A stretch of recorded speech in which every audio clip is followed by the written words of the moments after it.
চাকমাট খাওয়া নাই রে আমার অনেক কন্ডিশন সুবিধা নিয়ে চলে গেছে দাঁড়িয়ে থাকতে পারে না।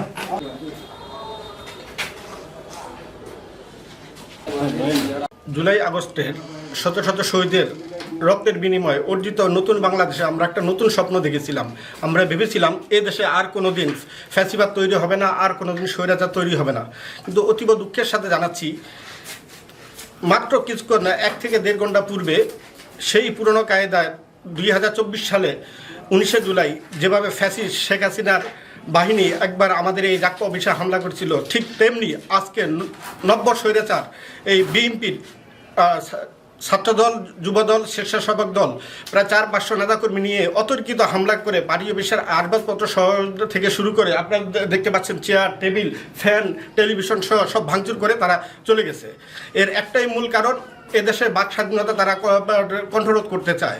বর্তমান প্রধানমন্ত্রী তারেক রহমানকে নিয়ে একটি মন্তব্য করার প্রেক্ষিতে আজকে সকালে আমাদের ঢাকার আসাদ গেটেও হামলা হয়েছিল।